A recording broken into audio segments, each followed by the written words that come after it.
Hello everyone, welcome to Apex Institute. Do subscribe our channel to get exam related contents.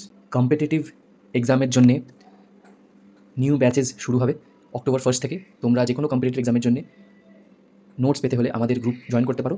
Link কিন্তু আমি তোমাদের এই ভিডিওর comment সেকশনে দিয়ে দেবো, তোমরা জয়েন করতে পারো। আমাদের ইউজিসি নেটের পেপার 1 যেটি is compulsory for all subject, সেটিও স্টার্ট হবে অক্টোবর 1 থেকে। আর পেপার 2 আমাদের হচ্ছে ইংলিশ।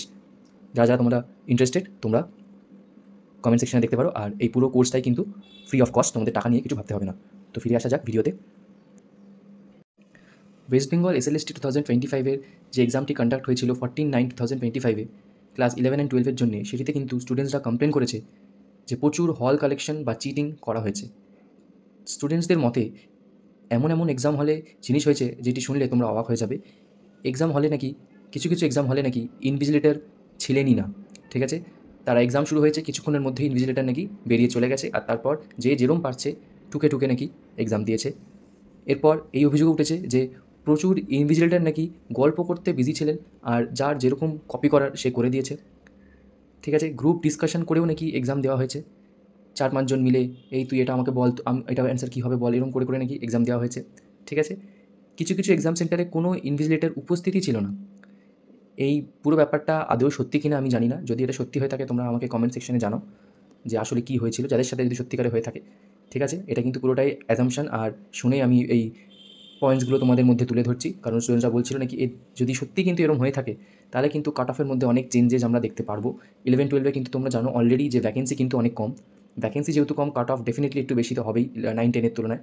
তার মধ্যে যদি এরমভাবে এক্সাম হয়ে থাকে, আমি জানি না এটা সত্যি কিনা, যদি সত্যিভাবে এক্সাম হয়ে থাকে তাহলে কিন্তু কাট অফ অনেক হাই যাওয়ার চান্সেস থাকে। স্টুডেন্টসরা প্রশ্ন তুলছে ট্রান্সপারেন্সি নিয়ে, এটা অবভিয়াসলি ভেরি কমন।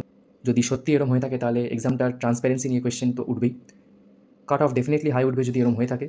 আর যারা সিরিয়াস স্টুডেন্টস আছে, যারা তোমাদের মধ্যে আছে যে যারা পড়ে এক্সাম দিয়েছিল, হয়তো তারা 52-54 পাচ্ছে কিছু সিলি মিস্টেক্স করার পরে। অফকোর্স হিউম্যান এরার তো আছেই, কিছু তো ভুল হবেই, তোমরা যতই পড়ে নাও বা যতই প্রিপারেশন নিয়ে নাও। 60-তে 60 পাওয়া লোকে বললেও অতটা কিন্তু ইজি হয় না। যে কোনো এক্সামে পেপার আমার ডিফিকাল্ট হোক, মডারেট হোক, হার্ড হোক, 60-তে 60 ওইভাবে কিন্তু পাওয়া পসিবলই না। কারণ 3-4টে প্রশ্ন তোমার ভুল হয়েই থাকবে, সেটা কমন। তুমি যত ভারী পড়ে নাও, তুমি যদি এখন 1 বছর ধরে টানা পড়ো দিয়ে নেক্সট বারে আবার এসএলএসটি দাও, তাও কিন্তু তোমার 3-4টে ভুল হওয়ার চান্সেস থাকেই। এটাকে আমরা হিউম্যান এরার বলে থাকি। এবার যারা ধরো সিরিয়াস স্টুডেন্টস, তোমরা 54, 55, 52 এরমে তোমরা শেষ করছো, কিন্তু হল কালেকশন করে কিন্তু অনেকেরই, যাদের হয়তো 48, 49-এ যারা নম্বর পেতো, তারা কিন্তু এবার 52 ছাড়িয়ে চলে যেতে পারে, যদি সত্যি এরম হয়ে থাকে। আমি জানি না এটা সত্যি কিনা, ঠিক আছে। এক্সাম সেন্টারে নাকি ইনভিজিলেটরই ছিল না। কিছু কিছু ক্ষেত্রে তো ইনভিজিলেটরসরা নাকি নিজেদের মধ্যেই কথা বলা শুরু করে দিয়েছে। কিছু কিছু স্টুডেন্টস এটাও বলেছে যে এর জন্য তাদের এক্সামের মধ্যেও প্রভাব পড়েছে, তাদের কনসেন্ট্রেট করতে অসুবিধা হচ্ছিল, এত আওয়াজ এত কথাবার্তা হচ্ছিল কিছু কিছু এক্সাম সেন্টারে। কোনোটাই কিন্তু আমি জানি না সত্যি কিনা। যদি সত্যি হয়ে থাকে তাহলে মানে এর থেকে খারাপ আর কিছু হতে পারে না। এত বড় একটি এক্সাম, যে এক্সামটির জন্য নাকি অ্যাসিস্ট্যান্ট টিচার পদে তোমাদের নিয়োগ করা হচ্ছে, সেই এক্সাম যদি এইভাবে হয় তাহলে তো খুবই মুশকিল। আসল ক্ষতিটা হবে তাদেরই যারা সত্যিকারের পড়াশোনা করা গেছিলে। কারণ যারা হার্ড ওয়ার্ক করে গেছিলে, এইসব হল কালেকশনের উপর ডিপেন্ড করনি, তারা তো আর এক্সেসিভ নাম্বার পেতে পারবে না, তারা 52-53-তে আটকে যাবে। কারণ তোমরাও মানুষ, তোমাদের ভুল তো হবেই, আমাদের সবারই সিলি মিস্টেক্স এক্সামে হয়েই থাকে। সেই ক্ষেত্রে কী হবে, আমাদের যে কাট অফটা হয়তো 52-53-তে ঘোরাফেরা করতো, সেটা কিন্তু 4 নম্বর বেড়ে যাবে। যদি অ্যাটলিস্ট 10% স্টুডেন্টসও কিন্তু যদি হল কালেকশন করে থাকে বিভিন্ন এক্সাম সেন্টার্সে, তাহলে কিন্তু কাট অফটা আমরা 4 মার্কস, 3 to 4 মার্কস কিন্তু ইনক্রিমেন্ট অবশ্যই দেখতে পাবো।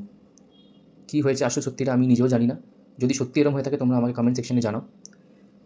আর do subscribe for more education related content.